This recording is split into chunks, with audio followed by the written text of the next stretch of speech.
for joy. Let's jump, let's shout, let's praise the Lord.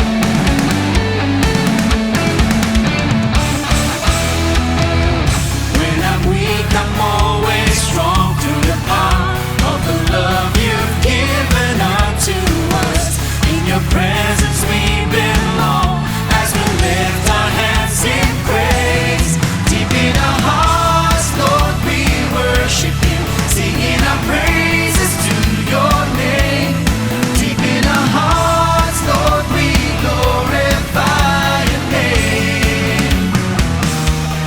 Lord, we pray that you will be with us. Deep in our hearts, Lord, we worship you, singing our praises to your name. Deep in our hearts, Lord, we glorify your name. Lord, we pray. Lord, we pray. Lord, we pray that you will be with us today.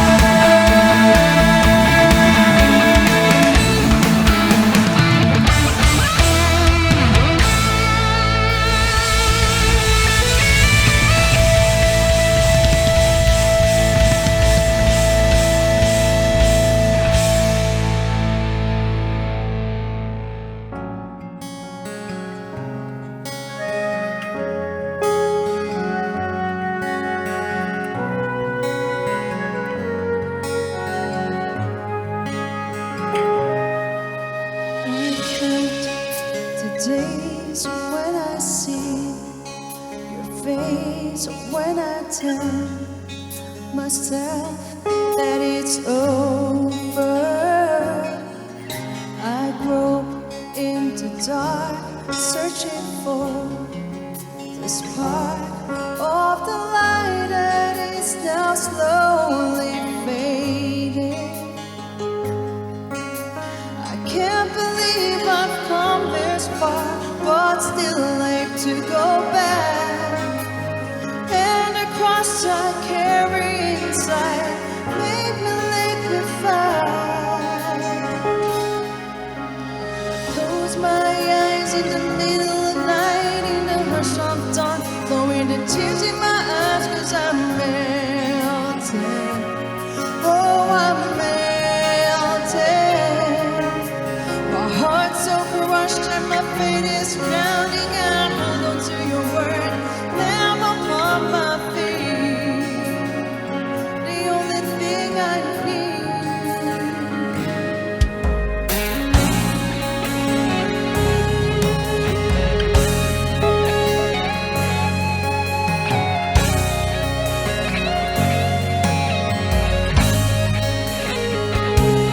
Oh, forgive me now for my faith.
Ang ating Diyos ay hindi lamang po papagmahal, siya po ay tunay na dakila at sadyang kay tapat.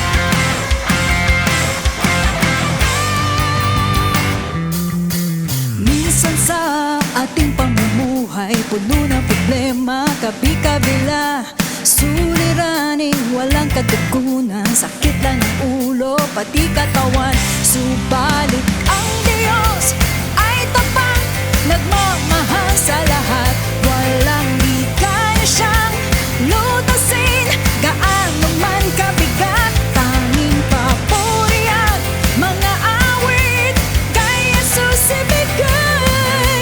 Purihin natin pagkat ating Diyos ay tapat. Siya nga po.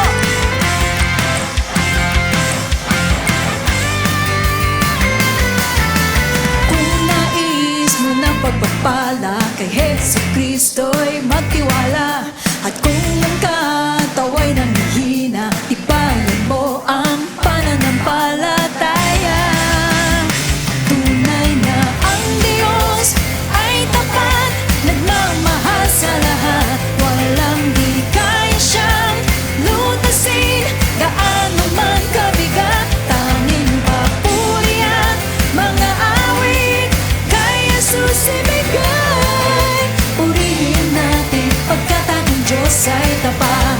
Minsan pa, tunay na ang Diyos ay tapat, nagmamahal sa lahat.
I praise you, Lord, forever.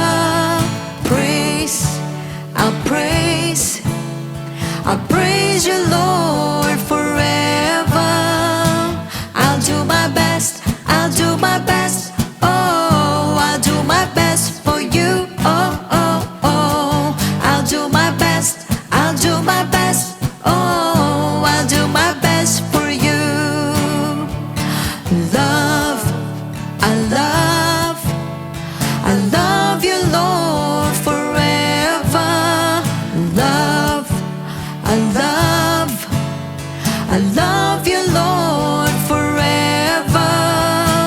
I'll do my best, I'll do my best. Oh, I'll do my best for you. Oh, oh, oh. I'll do my best, I'll do my best. Oh, I'll do my best for you. Serve, serve, I'll serve.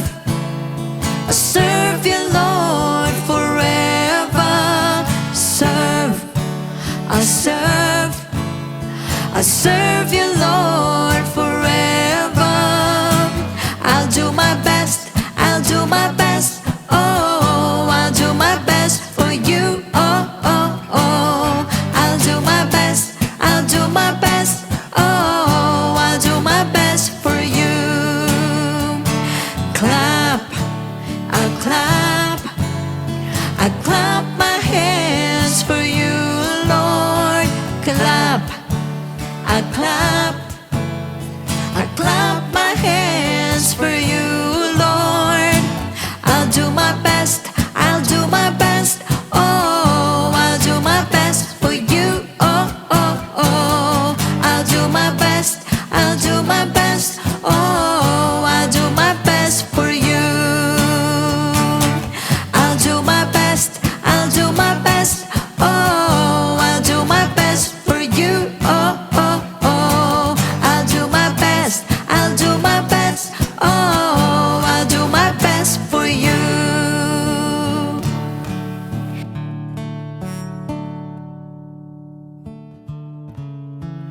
Praise the Lord sa pumapagpalang gabi sa inyo pong lahat. On behalf of our beloved Bishop Luwin, Pastor Norma, maraming salamat for this wonderful opportunity niyo once again na makapaghayag po ng kabutihan po ng ating Panginoon sa pamamagitan po ng kanyang po mga salita.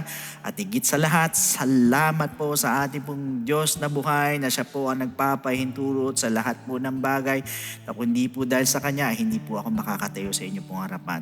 So sa pagkakataon pong ito, alam ko you're all excited to hear the Word of God, pero bago po tayo magsimula, like we usually do, tayo po muna yung humingi ng gabay sa ating Panginoon, yuko natin po mga ulo, tayo po yung manalangin.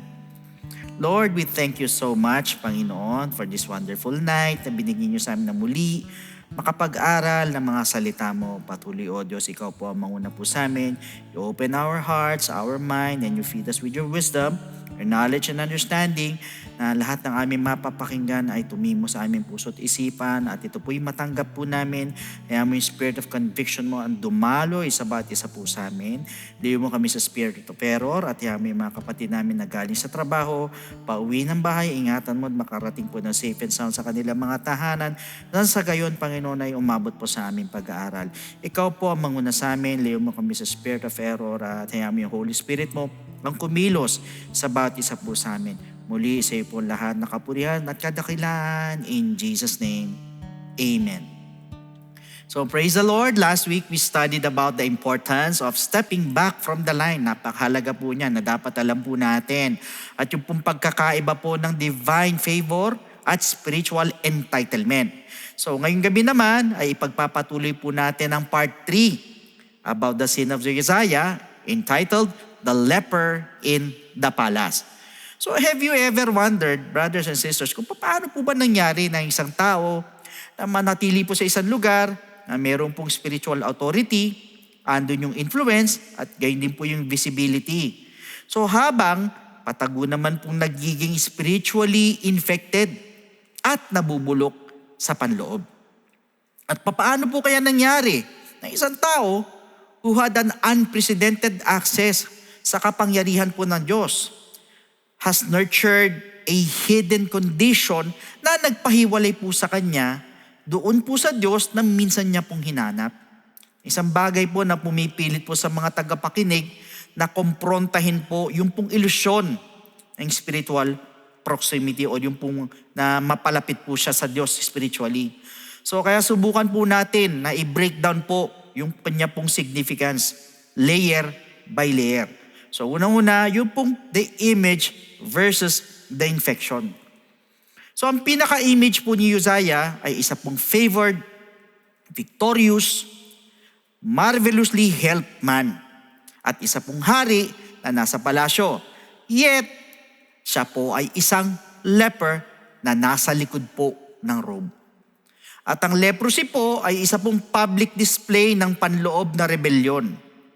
Kaya paano po nangyari na isang pong tao could look like a king, pero namuhay ng isang leper or isang ketongin inside the palace? Imagine, si Uzziah was literally in the temple of the Lord, ginagawa yung mga aksyon ng pagsamba, pero sa panloob niya, he was already spiritually diseased or infected. Meaning, maaari po tayo ay nasa tamang lugar. Kaya lang po, with the wrong heart or yung maling puso. Maaaring malapit po tayo sa mga sagradong bagay, pero malayo po mula sa pagtatakot sa Diyos. At hindi lang po yan. Pwede po pala na umahawak po tayo ng mga banal na bagay. Pwede mangyari po ito. While harboring a proud and infected spirit as it exposes the danger of external proximity versus internal corruption. Remember, ang crown po represents calling. It also represents authority and honor. But what's underneath may be diseased. Yung nasa ilalim. Posibleng mayroong sakit. Yung pong corona ni Uzziah ay nag-represent po ng God-given authority. Pero sa ilalim ng corona na yan, doon sa kanyang noo, was the seat of identity and thinking as leprosy broke out. According to 2 Chronicles chapter 26, verse 19. So para sa mata po ng lahat ng tao, hari pa rin po siya. Pero nakita po ng Diyos through the layers of His image and rank or yung ranggo. Ibig sabihin, pwede pa lang pong mangyari na suot po pa rin natin yung titulo, pati yung robe, o yung posisyon na sa atin pa rin. Pero kung mapupuna po ninyo, meron na po palang private rebellion na tinatawag that God has already judged. Pero alam nyo mga kapatid, God never judges ang mga titulo. Hindi po. But He weighs the heart. Yan po ang tinitignan niya ang puso. That is why ang power without correction leads to corruption. Kaya nga po sa 2 Chronicles 26 verses 17 to 18, basahin po natin. And Azariah the priest went in after him, and with him 80 priests of the Lord that were valiant men. And they withstood Uzziah the king. Nung pumasok po si Uzziah sa templo, na ang mga priest lang po dapat ang ina-anoint para gawin ito, siya po ay pampubliko at matuwid na kinompronta.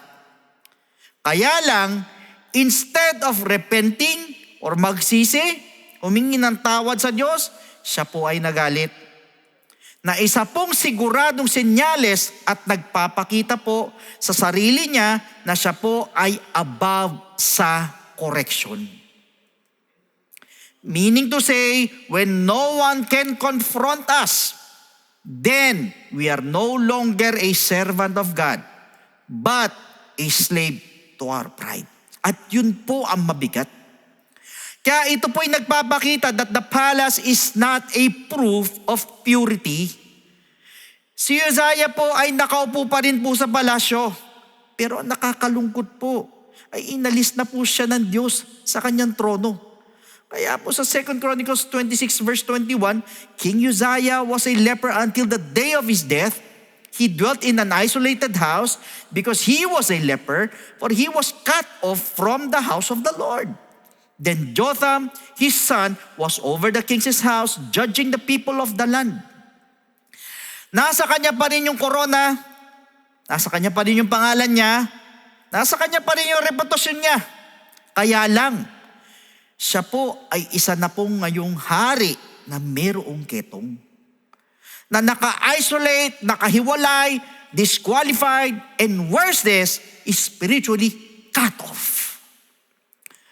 Kaya hindi po ibig sabihin na tayo po'y nag-ooperate pa rin publicly, ay malinis na rin po tayo privately.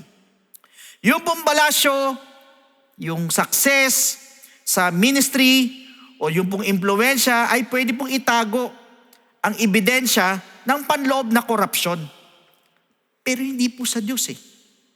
Ibahin po natin ng Diyos. Wala po tayong maitatago sa Kanya. Kaya po, ang mga robes represent what people see. Kung ano nakikita ng mga tao. But, leprosy represents what God sees.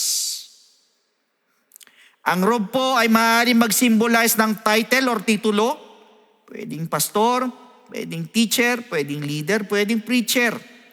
Pwede rin calling, isang anointing, o isang assignment, o reputasyon. Respetado ka, spiritual, at matapat. Pero, ang tinitignan po ng Diyos ay yung pong nasa ilalim ng mga robes na yan. At yan po yung hindi nakikita na kondisyon ng puso. Kaya nga po sa 1 Samuel chapter 16 verse 7, "For man looks at the outward appearance, but the Lord looks at the heart." Yan po ang tinitignan ng Diyos, yung puso. Now second, sin under the crown. Mga kapatid, yung pong ketong po ni Uzziah ay nagsimula po sa kanyang noo, na isa pong nagsisilbing pinaka-visible na lugar.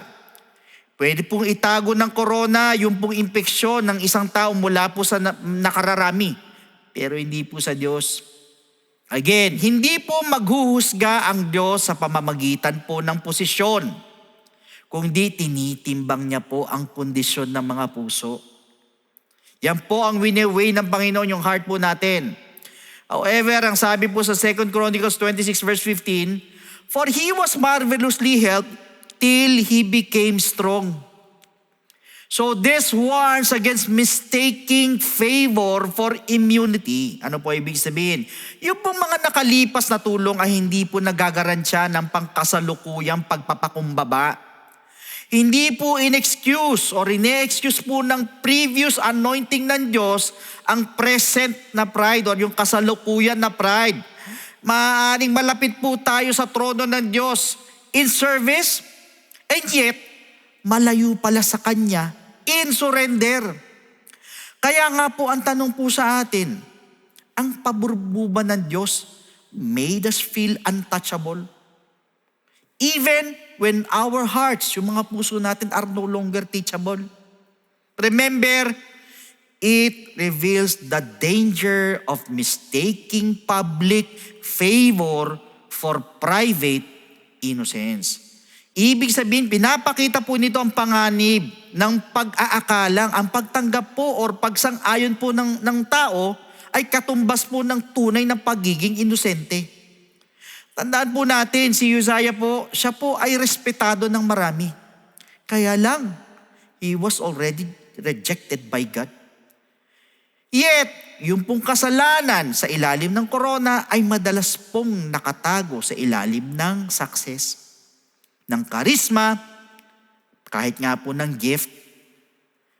People may still celebrate you, pero maaaring nagbaba na po ng verdict ang Diyos sa iyo.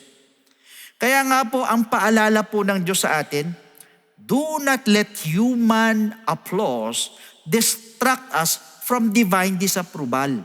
Why? Kasi po, the more influence we carry, the more dangerous it is to resist correction. Yung pong masyado na po tayo maimpluwensya, sa malamang talagang hindi na po tayo makikinig sa pagtutuwid. Kaya the higher the position, the greater the fall kapag ang pride is left unchecked. Pag hindi po natin nabantayan yan, ang ating po mga sarili, lalo na po ang pride. Kaya nga po si Uzziah ay hindi po common na tao. Siya po ay isang hari. Yung kanya pong hindi pagsunod ay hindi po private. Datapwat, ito po ay isang pampublikong rebellion laban sa divine order. Kaya po yung pong weight of influence requires the restraint of humility. Ano po ibig sabihin? Yung pong bigat na impluwensya ay nangangailangan po ng pagpipigil na may kababaang loob.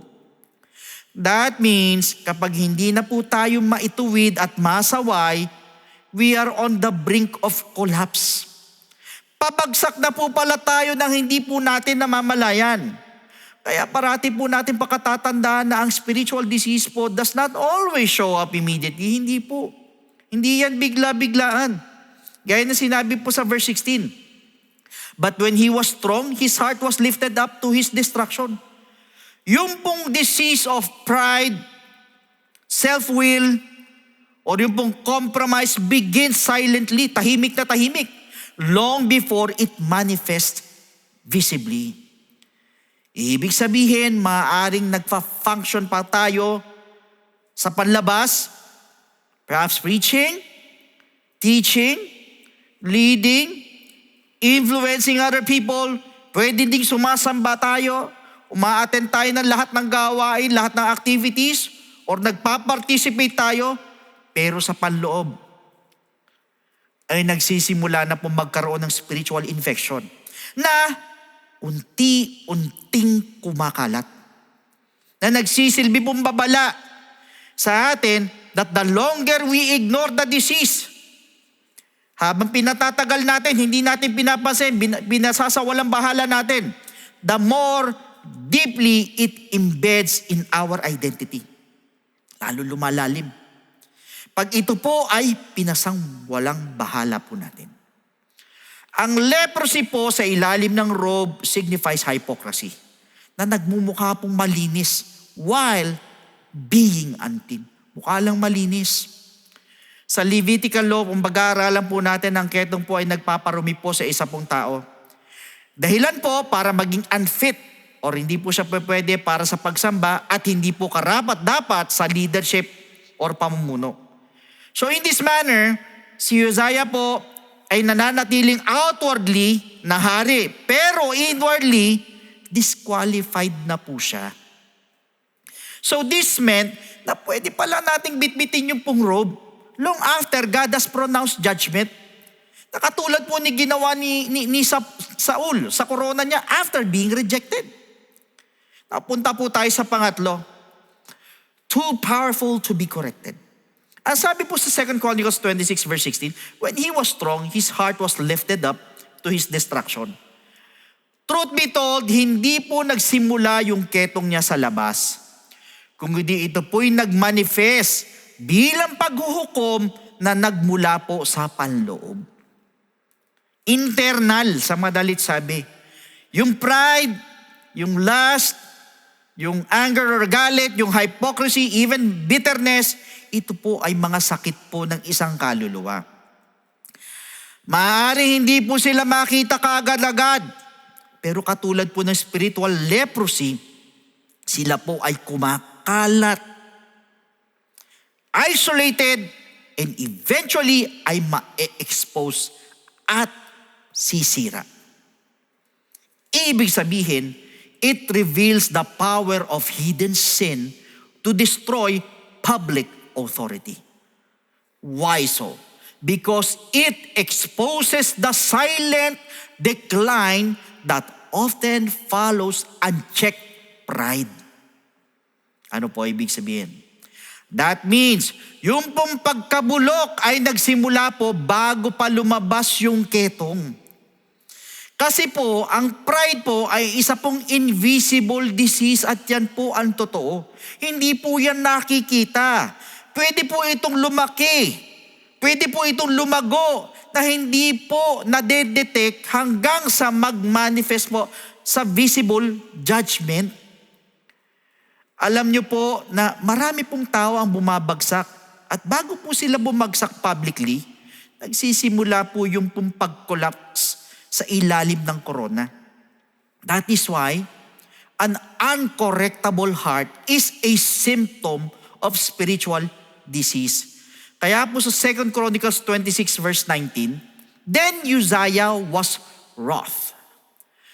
Alam niyo po, ang galit sa pagtutuwid ay isa pong defensive response to wounded pride.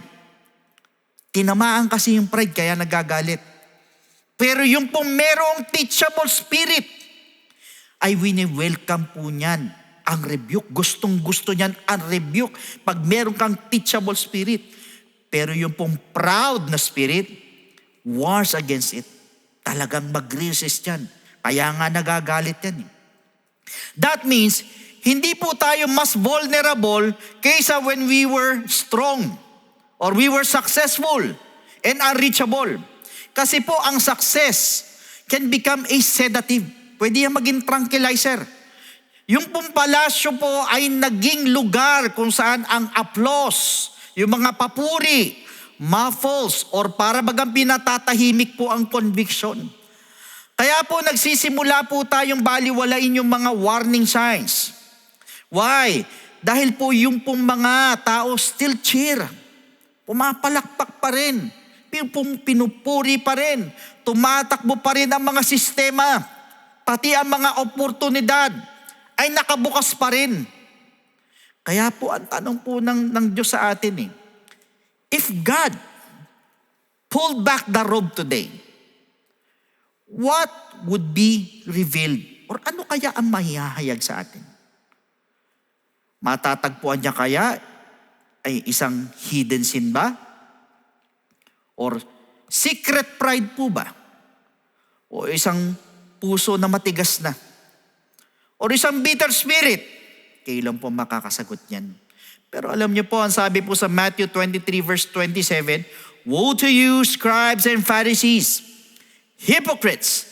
For you are like whitewashed tombs, which indeed appear beautiful outwardly, but inside are full of dead men's bones and all uncleanness."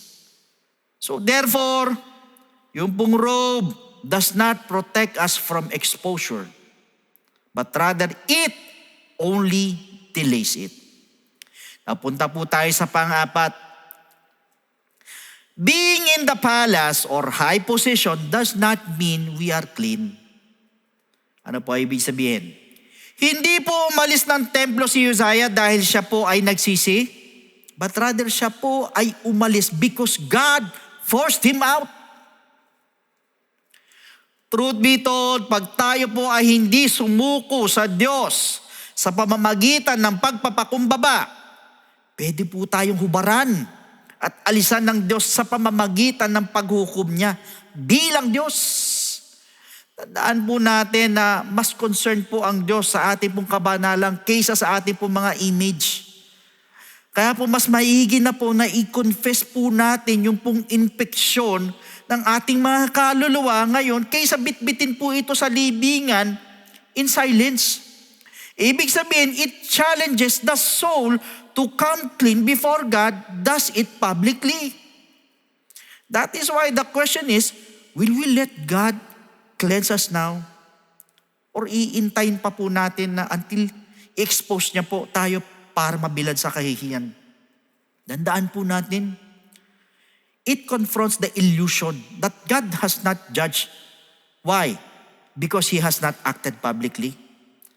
Bakit? In Ecclesiastes chapter 8 verse 11, because the sentence against an evil work is not executed speedily. Therefore, the heart of the sons of men is fully set in them to do evil. Always remember, silence is not approval. At ang delay po is not tolerance. Maaaring inalista po ng Diyos ang intimacy, ang kapayapaan, o ang proteksyon, kahit na wala pong nakakakita nito. So the question is not kung ang nakita po ito na iba or have others seen it. Kung hindi, ang tanong po ay, has God judged it? Hinusgahan na ba ng Diyos? Kaya po ang correction po is a form of mercy before judgment arrives. Ang sabi po sa Hebrews chapter 12 verse 6, because the Lord disciplines the one He loves, and He chastens everyone He accepts as His son. Kaya nga po ipinadala po ng Diyos yung pong 81 na priest kay Uzziah, hindi naman po para hiyain siya kundi para iligtas po siya.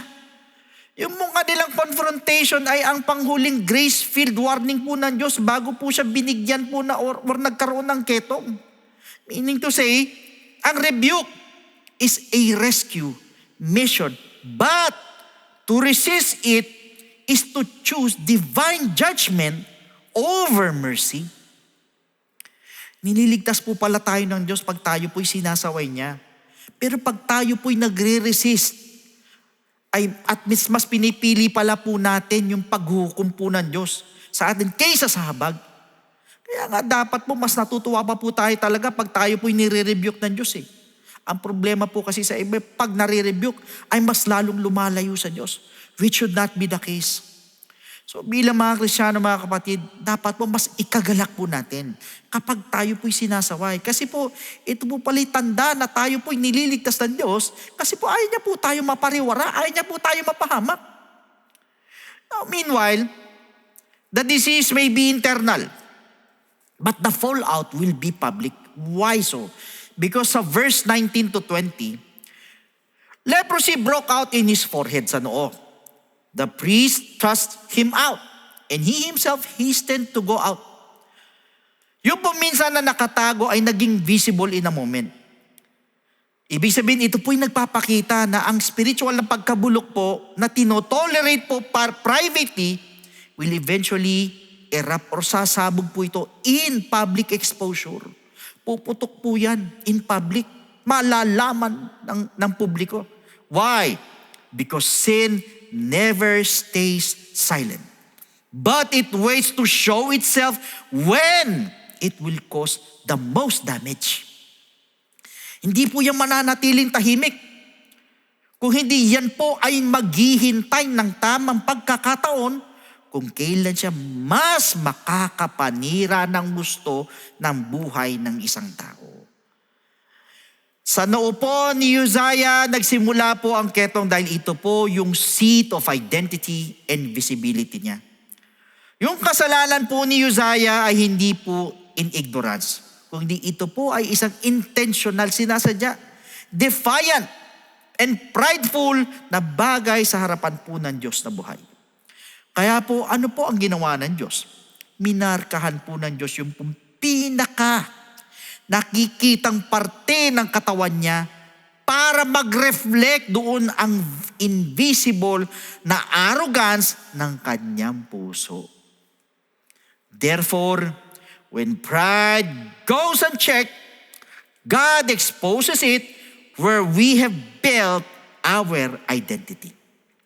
Ano po ibig sabihin?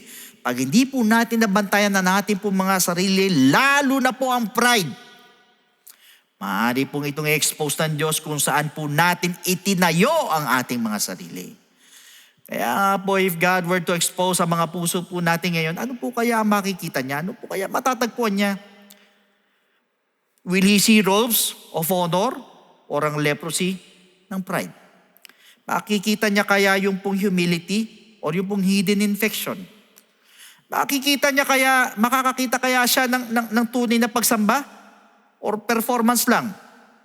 Or makakakita siya ng isang tao or a man of God or a man hiding under the garments of religion? Ginamit po ba natin yung robe of possession para pagtakpan po yung kondisyon na ayaw nating i-address? Or tayo po ba'y pinagkakatiwalaan pa ng mga tao pero hindi na po pinagkakatiwalaan ng Diyos? Yun po bang panglabas natin na buhay ay masyadong malinis o ikukumpira sa panloob? Kayo lang po makakasagot. But you know what? We need to drop the robe before God does.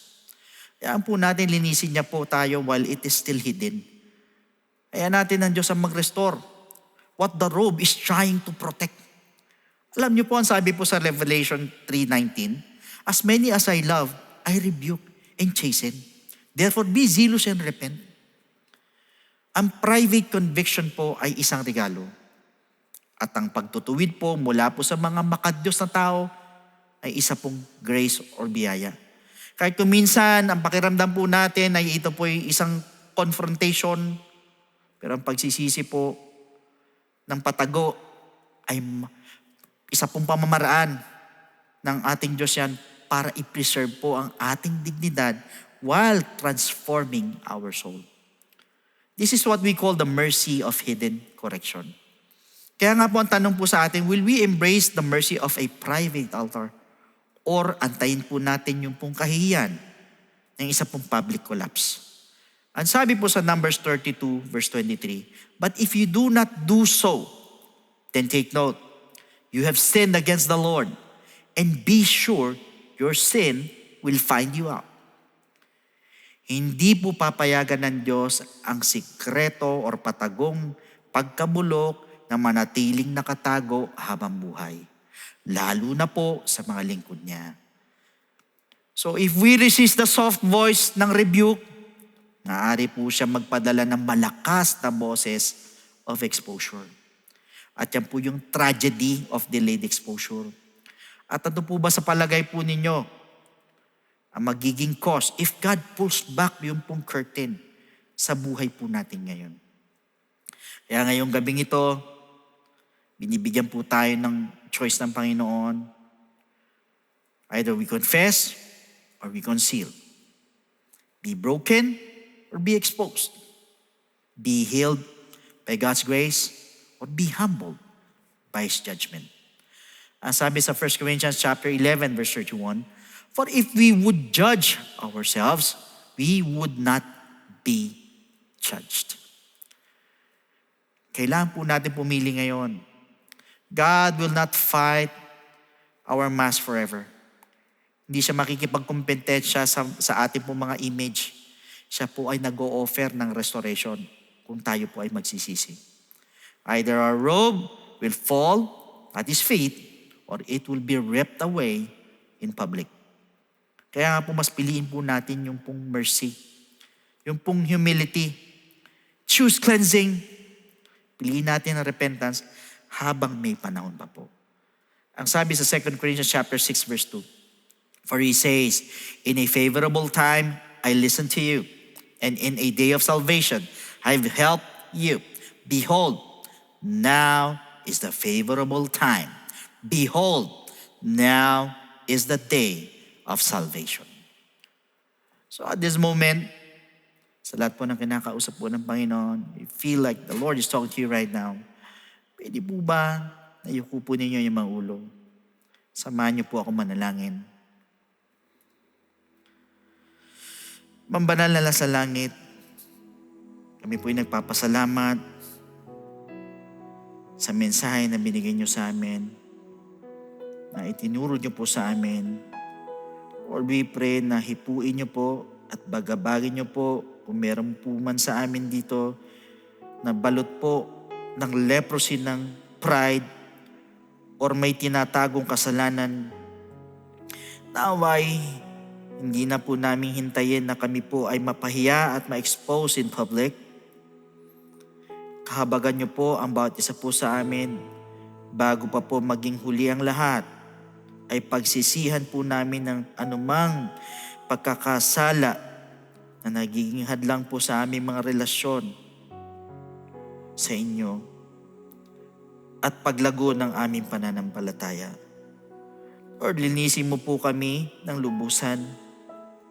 Hindi lamang sa panlabas, kundi sa kaibuturan ng aming pagkatao. Alisin niyo po ang anumang kasalanan sa amin. And Lord, please, transform us completely. Dahil Ikaw lamang po ang makakagawa nito. Muli kami po'y nagpapasalamat sa iyo sa lahat ng mga salitang ito. All these things we ask. In Jesus' name. Amen. So ngayong gabing ito, salamat po sa Panginoon dahil naniniwala po ko na tayo po'y kinausap po ng Diyos upang tayo po'y ituwid at hindi po tuluyang mamuhay sa kasalanan. Kaya po sa mga first time viewers po natin, hangad po ng Diyos na kayo po ay abutin.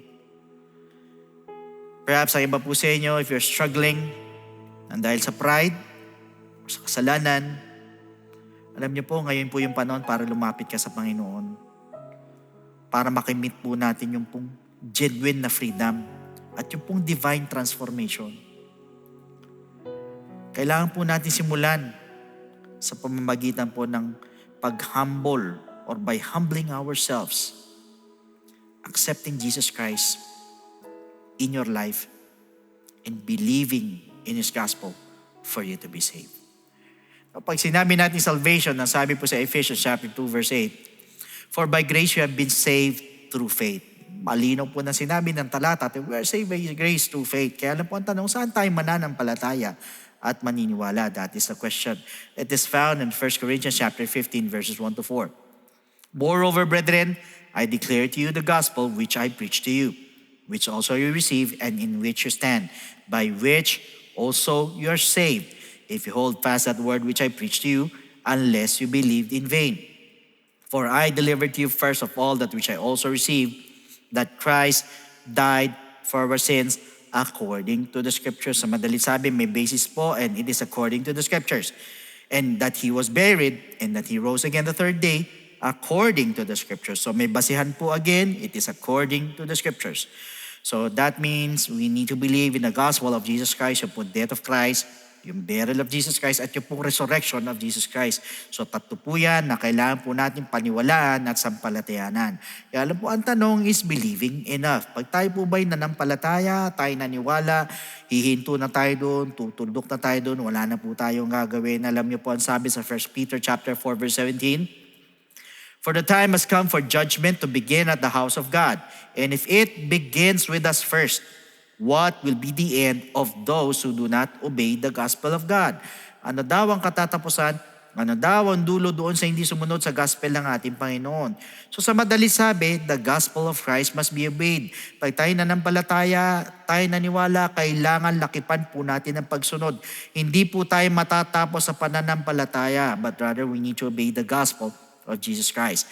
Kaya alam po, another question is this: how will you obey? It is found in the book of Acts chapter 2 verse 38. Then Peter said to them, repent and let every one of you be baptized in the name of Jesus Christ for the remission of sins, and you shall receive the gift of the Holy Spirit. Now first is repentance. Tayo po'y magsisisi po ng ating po mga kasalanan. We're going to ask for forgiveness. We're going to confess our sins. Naniniwala po ako kahit gaano kabigat, kahit gaano karami ang nagawa mong pagkukulang at pagkakamali or kasalanan sa ating man. But for as long as nandoon po yung genuine repentance sa ating po mga puso, dahil dyan po nakatingin ng ating Panginoon, the Lord looks at the heart. Hindi po yung panlabas, kundi yung puso po. Ang tinitignan niya yung taos puso na pagsisisi. Believe me, my friend, the Lord is willing and able to forgive your sins. Diyan din po papasok yung pong death to sin. So yun po yung unang step, we need to repent. Second, we need to be baptized in the name of Jesus Christ. So tayo naman po ibabautismon sa tubig, ilulubog po tayo sa tubig in the name of Jesus Christ po yan. At ang sabi po sa Romans chapter 6 verse 4, therefore we were buried with Him through baptism into death, that just as Christ was raised from the dead by the glory of the Father, even so we also should walk in newness of life. Sa madalit sabi, we need to be baptized in the name of Jesus Christ. Why? Dahil para bagang inililibing naman po natin ang ating po mga kasalanan, kasabay naman po ng paglilibing kay Kristo. And take note, this water is the type of the blood of the Lamb that takes away the sins of the world. Hindi po ito pag-aalis ng dumi ng katawan, kundi ito po'y pag-aalis po ng ating po mga kasalanan. So yun po yung pangalawang step, we need to be baptized in the name of Jesus Christ. So the third step is we need to receive the gift of the Holy Spirit. Diyan naman po papasok ang ating transformation, yung ating pong regeneration. Sa madalit sabi, tayo mababago na po, na nabanggit po yan sa Romans 8:11, kaya hindi po sa Titus chapter 3 verse 5. In fact, once we receive the gift of the Holy Spirit, we're also receiving power. Power saan? Aminin nyo man hindi, lahat tayo may kahinaan. Kung minsan, pinipilit natin magbago, 1, 2 buwan, sa mga susunod na panahon, bumabalik tayo sa dati. Perhaps, kunwari, nagbibisyo ka, may mga masasama kang ugali, pinipilit mong alisin, pero minsan magbabago ka lang ng maikling panahon, biglang bumabalik ka na naman sa dati. Bakit? Kasi po, sarili lang po natin. But you know what, my friend? Once you receive the gift of the Holy Spirit, yun yung sinasabing power. Power saan? Power to overcome all our weaknesses. At yan din po yung magpapaalala po sa atin para makasunod po sa kalooban po ng ating Panginoon. So take note, ito pong tatlong bagay na ito ay kailangan po maganap po sa ating po mga buhay. First, we need to repent. Second, we need to be baptized in the name of Jesus Christ. And thirdly, we need to receive the gift of the Holy Spirit, and that is what we call the good news, and that is the gospel of Jesus Christ. So at this moment, sa lahat po ng mga first-time viewers, pwede po ba na itaas po ninyo inyong dalawang kamay bilang tanda ng pagsuko? Yuko po ninyo yung mga ulo, pikit po ninyo inyong mga mata, at habang binabanggit po ninyo ang panalangin nito, pwede po ba na nandun na ilagay po natin yung ating pong taos-puso na pagsisisi na tayo po'y humihingi ng tawad sa Panginoon? While we are repeating these words, nasasabihin ko po sa inyo, so please repeat after me. Habang kayo po ay taos-puso na humihingi ng tawad sa Panginoon. Panginoong Jesus, lumalapit po ako sa iyo bilang isang makasalanan. patawarin mo po ako sa lahat ng aking mga pagkakamali at pagkukulang.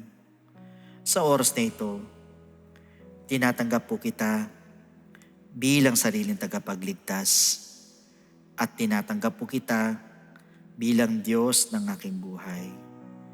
Naniniwala po ako na ikaw ay namatay, ikaw ay nilibing at sa ikatlong araw ay nabuhay na magmuli. Tulungan mo po ako makapagsimula ng bagong buhay at idagdag mo po ako sa iyong kaharian.